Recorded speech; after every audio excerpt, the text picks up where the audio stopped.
Hello à tous les amis, c'est Julien Renard d'Investir.us. Alors, je suis ravi de vous retrouver pour cette nouvelle vidéo. Aujourd'hui, je me trouve en plein cœur de Port Charlotte, sur la côte ouest de la Floride, aux États-Unis. Je suis juste devant en fait une maison qu'on est en train de construire. On est sur plutôt la dernière partie du chantier, donc je voulais vous faire voir un petit peu comment ça se passait un chantier aux États-Unis, une construction, et vous expliquer un peu les différentes étapes avant d'avoir un produit qui est complètement fini, et surtout vous confirmer que oui, c'est possible de se faire construire une maison même quand on est investisseur étranger, notamment français. Cette maison est destinée justement à un investisseur français. Allez, c'est parti!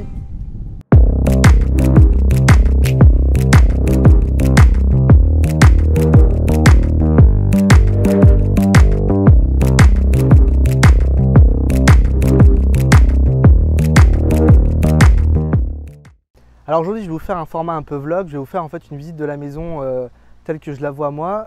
Comme ça vous permettra vraiment d'être immergé. Déjà, ce que je veux vous dire, c'est qu'on est ici à peu près à 15 minutes de la plage de Inglewood, donc qui est la plage principale du Charlotte County où se situe la ville de Port Charlotte. Donc ça, c'est un vrai plus. Bien sûr, c'est une maison qui va être destinée en location court terme. Vous allez voir, c'est une maison sympathique avec une piscine dans une rue vraiment très calme. Je peux vous montrer déjà un peu plus en détail la rue. Alors vous voyez là, c'est un petit peu le bazar parce que y a bien sûr tout ce qu'il faut pour faire un chantier. Donc on a les camions, les matériaux qui sont là, mais la rue est vraiment très calme. Voilà.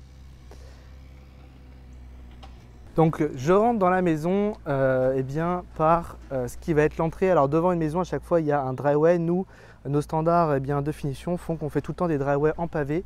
C'est plus cher qu'un driveway simplement en ciment. Driveway, c'est en fait la partie devant où on peut amener sa voiture. On peut également faire la petite allée pour entrer dans la maison. Donc nous, on fait toujours ça en pavé avec un type de pavé vieilli, style vieilli en fait, qui donne vraiment un très bel aspect à la maison. Donc ce modèle de maison, c'est le modèle Sunnybrook. C'est le modèle le plus abordable de maison que l'on a et qu'on peut aujourd'hui avoir encore dans un prix raisonnable.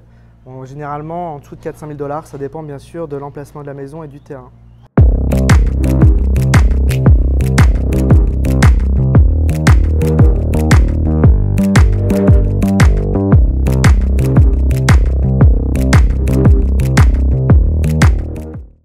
Alors là, je suis dans l'entrée, juste sur la droite de la maison, donc on est dans la pièce principale. Vous avez un aspect en fait, un espace tout simplement pour dîner, voilà, avec l'espace salle à manger.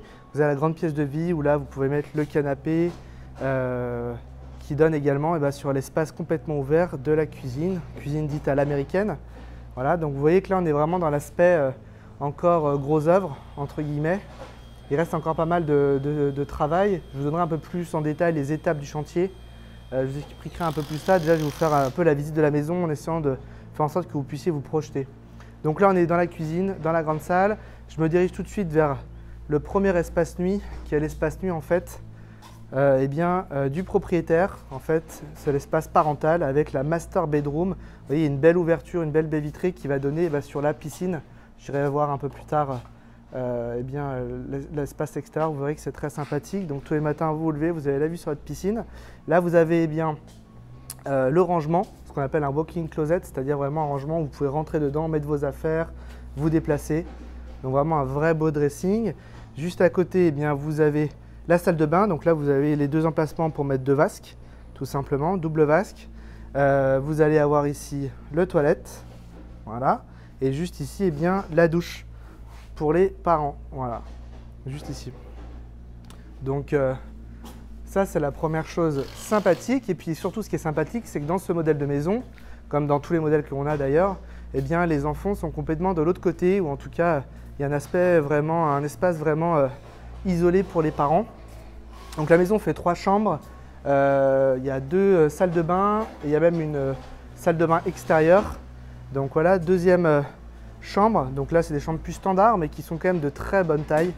Voilà, vous pouvez mettre deux lits simples ou un lit double. À chaque fois, la chambre a son propre rangement. Vous voyez, vous avez une penderie pour les enfants assez profonde. Alors ça peut être les enfants ou ça peut être juste plusieurs couples d'amis qui viennent passer des vacances. Et donc, il y a 3 chambres, c'est ça qui est intéressant. Dans cette salle de bain, baignoire. Là, encore une fois, on a pensé aux enfants. C'est beaucoup plus simple, évidemment, pour les parents de donner un bain aux enfants, vous avez une simple vasque ici et puis le toilette qui sera juste ici. Deuxième chambre standard, c'est-à-dire la troisième chambre de la maison, même taille. Voilà, et puis celle-ci, elle a une fenêtre qui donne sur l'arrière du jardin. Voilà, juste ici. Vous avez une penderie de la même façon. Voilà. Je vais juste vous montrer du coup que tout est bien pensé dans la maison, puisque vous avez également une buanderie. Voilà, ça c'est la buanderie, avec notamment les arrivées d'eau nécessaires pour la machine à laver, également les extractions pour le sèche-linge, tout ce qu'il faut. Donc belle buanderie. Et puis vous avez directement ici un petit hall. En fait, vous pouvez directement arriver avec votre voiture dans le garage. Garage bien sûr avec un portail électrique. Et puis juste derrière, vous avez l'accès à la maison. Voilà. Vous avez même un petit rangement ici. Voilà. Pas évident de se projeter, j'imagine, il n'y a pas les cloisons. Mais voilà, je fais en sorte de pouvoir vous donner les infos. N'hésitez pas à commenter si vous avez des questions, si vous n'avez pas compris des choses. On vous répondra juste en dessous de la vidéo. Je m'arrête juste sur le carrelage, vous voyez, qu'on va utiliser à l'intérieur de la maison. Beau carrelage qui va bientôt être posé. Alors c'est un peu trop tôt pour poser le carrelage, mais ça va pas tarder. Je finis de l'autre côté de la maison par vous montrer l'espace extérieur à l'arrière de la maison, qui fait environ 160 mètres carrés la maison. Donc je répète, 3 chambres, 2 salles de bain, 160 mètres carrés. Vous avez vu les 2 salles de bain intérieures, en fait il y a presque 3 salles de bain.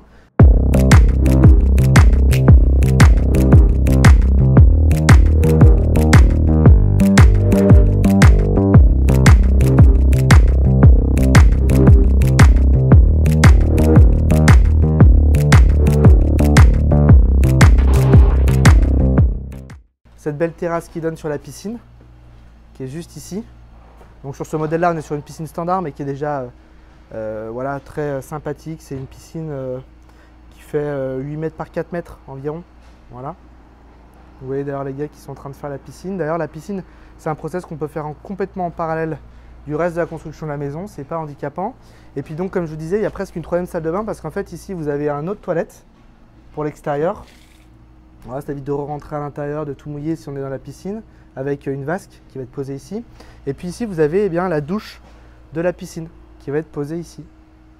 Donc c'est plutôt, on a fait en sorte de bien penser les choses tout en restant dans un budget vraiment très abordable pour une maison qui, encore une fois, est à 15 minutes de la plage, dans une des côtes qui est en très très fort développement, pour un prix, encore une fois, en dessous de 400 000 $.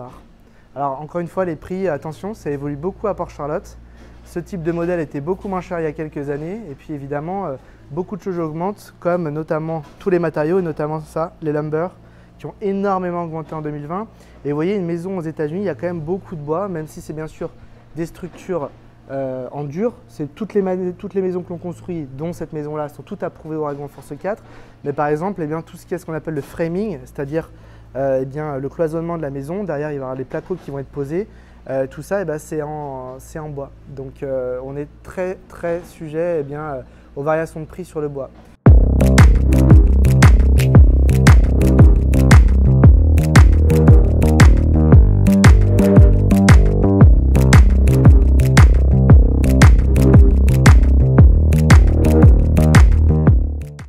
Toutes les bouches que vous voyez là sous les toits, ce sont bien sûr les conduits de la climatisation. Voilà. Donc là, on est en fait, si vous voulez, au stade intermédiaire de la construction de la maison, puisque la maison, il y a 3 phases dans la construction d'un bien aux États-Unis. Le premier segment, ça va vraiment être la partie la moins intéressante sur laquelle on doit travailler, c'est principalement la partie administrative, la partie préparation administrative et légale. C'est-à-dire que la première phase, c'est en fait qu'on fait appel à un surveilleur, c'est-à-dire en fait un topographe, je pense qu'on dit ça en français, qui va venir étudier tout simplement le terrain et donc rendre un rapport pour que derrière l'architecte puisse adapter le plan de la maison au terrain en question. En parallèle, il y a un ingénieur qui est assermenté du comté qui valide les plans qui ont été faits par l'architecte et derrière on peut soumettre les plans auprès du comté, donc là en l'occurrence du Charlotte County. Il y a 21 départements du Charlotte County qui doivent signer les plans. Donc pour vous donner quelques exemples de départements, ça va être les pompiers, les écoles, la police. Voilà. Donc chaque département a son représentant qui valide tout simplement le plan, tout simplement pour que ça puisse être conforme à chaque fois avec ce que le département a comme prérequis. Tout ce process, donc de l'étude du sol à la création des plans, à la validation par l'architecte et à la validation des 21 départements, c'est environ déjà 3 mois d'administratif et donc c'est la première phase qui est la moins intéressante. Après on rentre dans la partie gros œuvre. Donc tout de suite, une fois que les plans sont validés, on prépare le terrain, c'est-à-dire qu'on enlève les arbres que l'on doit enlever, on garde les arbres que l'on doit garder. Même le comté, ça vous le dit sur le plan, ce que vous devez garder comme arbre, ce que vous devez enlever. On prépare le terrain au terrassement et donc on commence à terrasser. Une fois que c'est terrassé, en fait, on fait ce qu'on appelle un test de compaction de la terre. Donc ça c'est pareil, c'est une inspection avec quelqu'un du comté qui vient et qui dit voilà la compaction du terrain est bonne. Et donc derrière on peut commencer le travail de fondation. En parallèle du travail de fondation, juste avant en fait, on fait tout ce qui est plomberie, électricité enterrée. Donc il y a des tranchées qui sont faites pour faire passer tout ça. Et derrière on fait les fondations, voilà, ce qu'on appelle le slab aux US. Juste derrière, on peut faire tout ce qui est mur extérieur, voilà, les murs en moellon que vous voyez juste derrière, en parpaing, qui sont faits. Et puis tout de suite après également, on peut mettre en place la charpente et donc la toiture. Il y a quelque chose qui est très important en Floride, c'est ce qu'on appelle les trusses.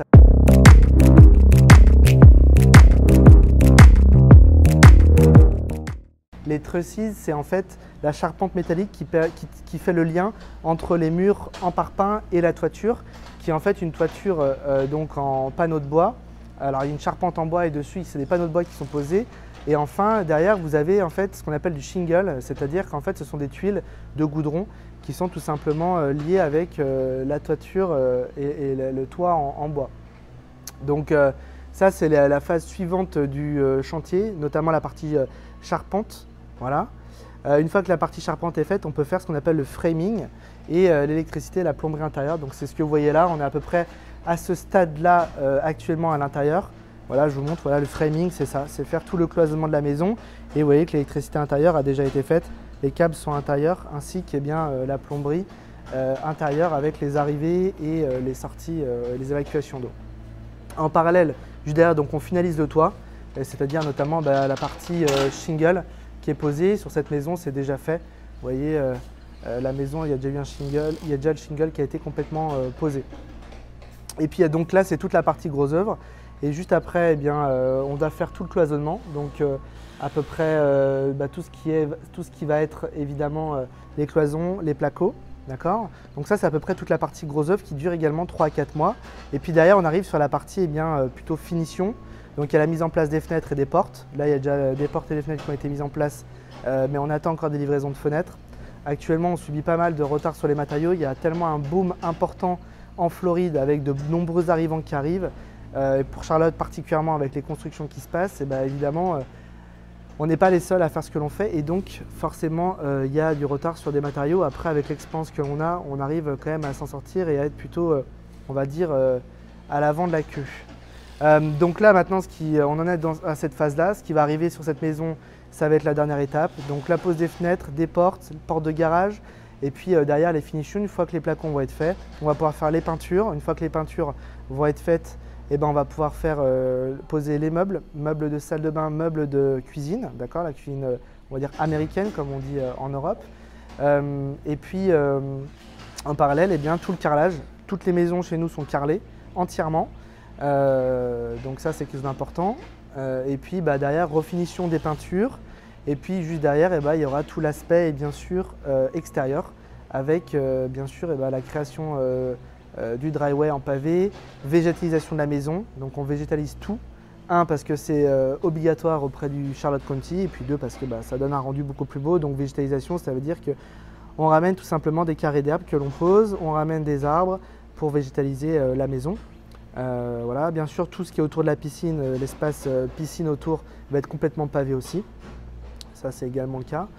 Et donc cette dernière phase, on va dire de finition avec l'extérieur, finition intérieure plus extérieur, vous êtes à peu près encore sur 3 à 4 mois. Donc au total, une construction d'une maison comme celle-ci aujourd'hui, on va dire qu'en temps normal c'est 9 mois, on va dire qu'actuellement on est plutôt sur 9 à 12 mois pour construire ce type de maison.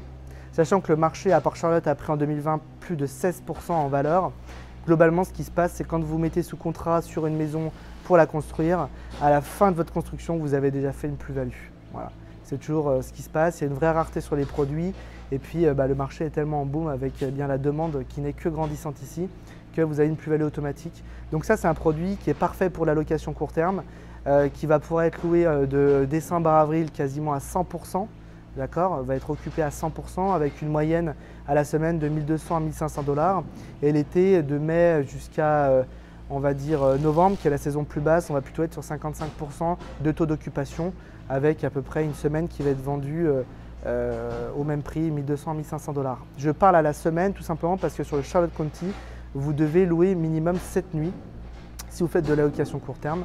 Donc c'est pour ça que ça permet aussi d'avoir des résidents qui ne vont pas rester quelques jours. Généralement, les résidents restent 3 semaines dans la maison. C'est à peu près la moyenne qu'on a. Ça peut arriver qu'il y ait des gens qui louent 3 mois, notamment toute la clientèle d'hiver. Vous savez qu'ici à Port-Charlotte, on a une clientèle qui vient beaucoup, notamment du Midwest. Des gens qui viennent rechercher du beau temps, certains qui n'ont plus d'activité professionnelle. Donc ça leur permet de rester quelques temps quand même en Floride. Et c'est pas rare qu'on ait des gens qui restent 1 mois, 2 mois, 3 mois. Mais c'est vrai qu'en moyenne, c'est 3 semaines en location. Et après, on a un nouveau locataire qu'on accueille.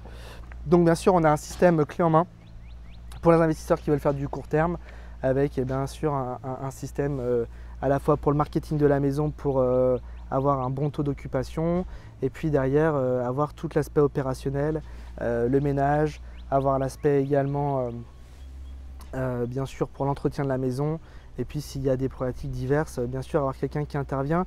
Après, il faut dire que c'est des maisons toutes neuves, donc l'avantage c'est que c'est quand même il y a très peu de maintenance à faire. Vous êtes sur tout est neuf, que ce soit de la clim au système de pompe pour la piscine, pour les fenêtres, pour tout. Voilà, c'est une nouvelle construction. En plus, vous avez généralement des garanties constructeurs sur la plupart des matériaux. Donc si demain il y a une problématique diverse, voilà, une clim qui pète au bout d'1 an, la clim elle est garantie et donc ils vous refont on fait un changement à neuf. Donc ça c'est quand même le gros avantage, bien sûr. Et puis ce qui est intéressant aussi, c'est que même si vous rendez la maison dans 3, 4, 5 ans, ça restera un bâtiment qui est très récent, qui est très voilà, qui n'a pas beaucoup d'ancienneté, et donc ça se valorise encore beaucoup. Le marché continue à augmenter, mais en plus d'un bâtiment qui est très récent, donc évidemment ce n'est que du bonus. Écoutez, j'espère que cette vidéo vous a plu. En tout cas, merci de l'avoir regardée. N'hésitez pas à commenter, n'hésitez pas à partager à vos amis, et puis également contactez-nous si vous voulez pourquoi pas acquérir ce type de bien et le mettre en location court terme. L'intérêt aussi, c'est que si vous êtes en Europe, vous pouvez venir en profiter sur les mois les plus creux par exemple, qui sont août, septembre, octobre, où là vous pouvez venir passer 1 mois dans votre maison en Floride. C'est quand même pas désagréable, à 15 minutes de la plage, à côté de Boca Grande qui est magnifique, à côté de tout un tas de choses qui sont magnifiques ici sur la côte ouest et que beaucoup moins d'Européens connaissent. Beaucoup de gens connaissent la côte est et notamment Miami, beaucoup moins ici. Et il y a un sentiment d'authenticité qui est beaucoup plus important. Une seule adresse si ça vous intéresse, contact@investir.us ou directement dans le lien juste en dessous. À bientôt, bye bye.